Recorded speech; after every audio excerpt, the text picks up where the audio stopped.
सवरिया राम दी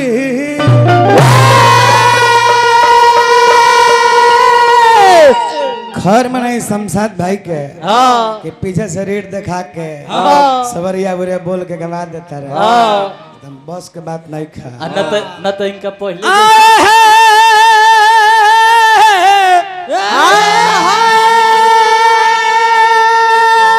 सो जाएगा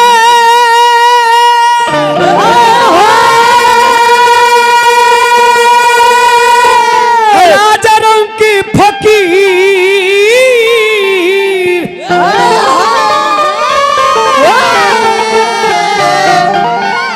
एक सिंघा शनि चढ़ी के चली रे अरे एक बधे जंजीर अब तरवा सब बैठल बने चाचा हम का कहीं एगो पूर्वी कला एगो है सुमरन में हनुमान पठा जी के एक कहत तरह की बबुआ तो एगो गलती कर देला ह कि पूर्वी कला गा देला ह अब हद होला एमे श्राद्ध क्रिया ह पूर्वीय निर्गुण के में महत्व दिया जाला कहां बानी तब तनी वो दिन के बाद याद करी जे माई के पार्थिव शरीर ये दुआरा पर से जब उठ के जात होई यही जगह कवि एगो बड़ा सुंदर कल्पना कले निर्गुण के भाव में बबुआ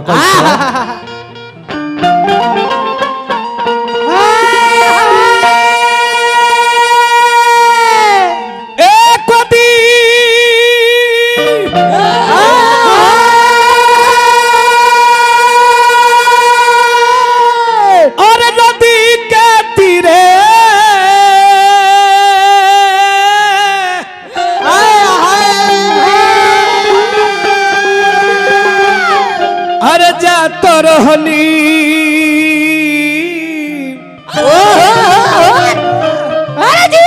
धीरे रे धीरे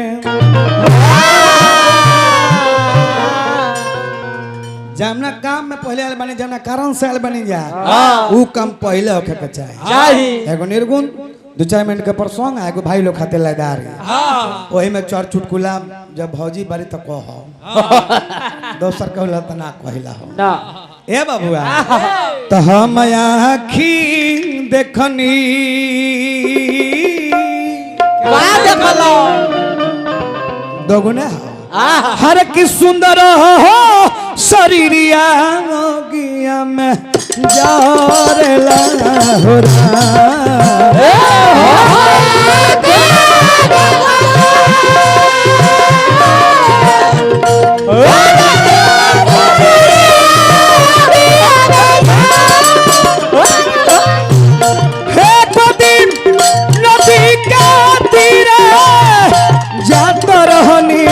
धीरे धीरे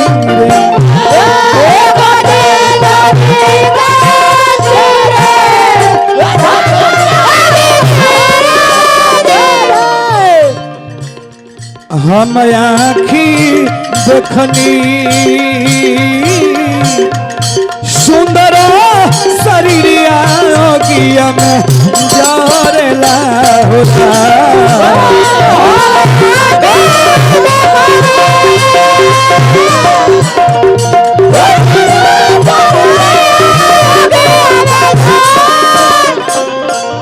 परमादरणीय हमने के छोट भाई बहनी अतुल यादव जी के माध्यम से पुरस्कार नारायण जी पद प्रतिष्ठा बना कर रखी दादी लागत रही नो दादी की आत्मा का शांति हेतु ईश्वर से प्रार्थना करम के दादी के बैकुंठ धाम में स्थान मिलो जय जय रघुपति राघो राजा राम पतित पावन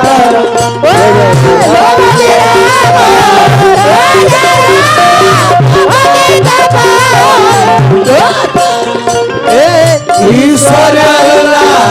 तेरो नाम सर्व संपत्ति भगवान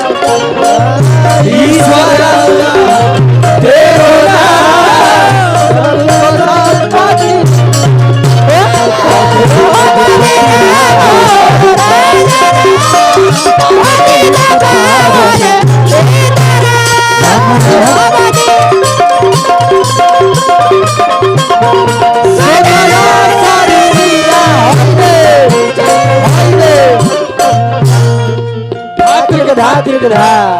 ए बबुआ कहिए दादी के स्वर्गवास भरा 7 तारीख के यही दुआरा पर से जब दादी के मृत शरीर जब उठ के जाते बबुआ देखी भेदभाव कहाँ तक बा भेदभाव सब यही जले बा के अमीर हो के गरीब हो के SP DSP collector PM CM DM सब केहू बा यही जले बा मुआला के बाद में केहू पीएम को लेके बाद सोना के गाड़ी पर ना जाए नरेंद्र मोदी के माई मुअली है तब बांसे के हरियर बांसे के डोली पर चढ़ के गइले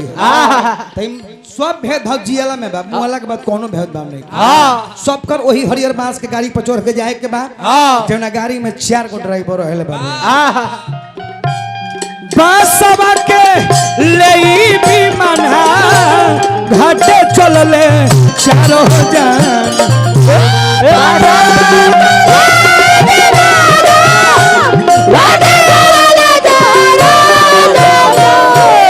बासवा के लेई भी मना घाटे चलले चारों जान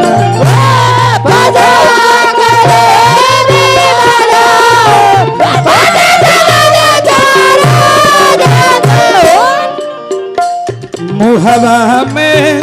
गया हर अपने जमल का मुहवा धरला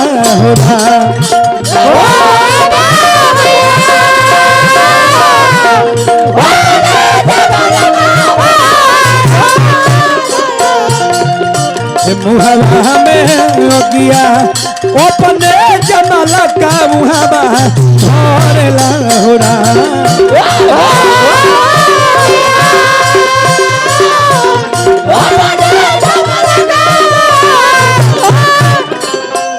फिर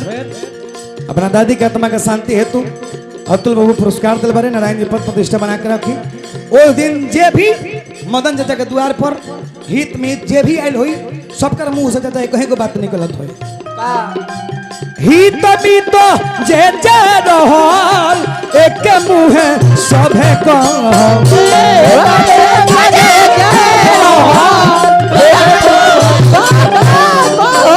हित मीत जे जे रहल एक मुंह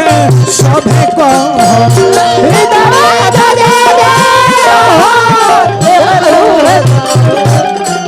क्या कहो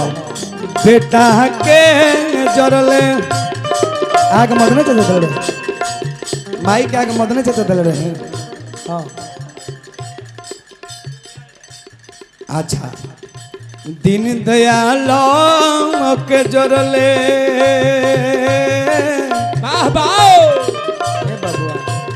माता ठीक न सबर तनवा करला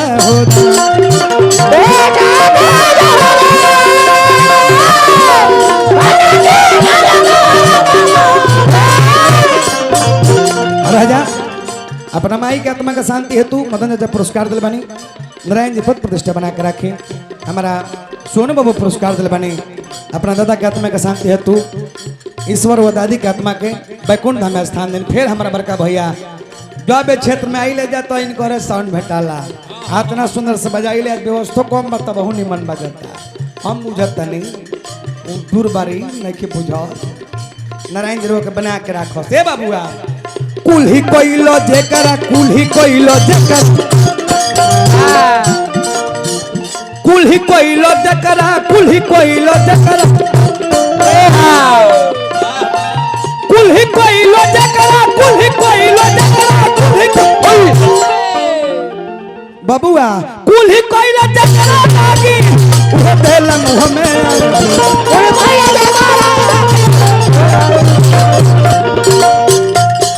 ये सोच के बागी